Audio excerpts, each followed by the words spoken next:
นี่คือแมวเป้าที่อ้วนแล้วก็ขี้วีนที่สุดในโลกเราไปดูเรื่องจริงของมันกันครับเจ้าแมวที่เดินสับแบบเวียงๆนี้มันมีชื่อว่าแมวป่าพาลัสมันได้ฉายาว่าเป็นแมวที่ขี้หงุดหงิดที่สุดในโลกคือดูจากสีหน้ามันเนี่ยก็ไม่แปลกแต่นิสัยของมันนี่บอกเลยตรงปกสุดๆถ้าคุณไปเจอมันนอนอ่อยโชว์พุงใกล้ๆห้ามลงไปจกพุงเด็ดขาดนะครับเพราะหน้าตาแบบนี้นอกจากจะโดนยัน5 แถวแล้วเผื่อๆหนังกำพร้าคุณอาจจะเข้าไปติดตรงซี่ฟันไหนสักซี่ก็ได้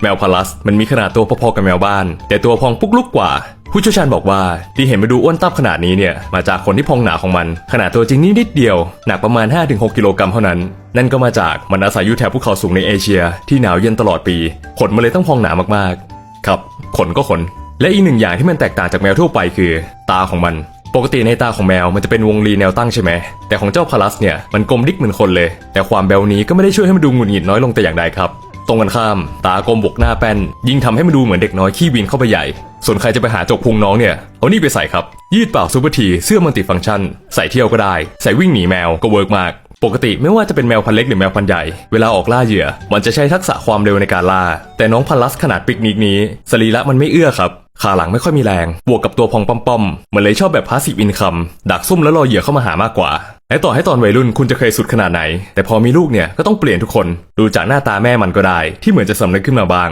ส่วนทางลูกแมวเองก็รู้ไหมว่าก่อนที่มันจะลืมตานอกจากร้องหิวนมแล้วมันยังร้องอีกเสียงด้วยนะครับใช่ครับมันขู่หยุมหัวตัวข้างๆอยู่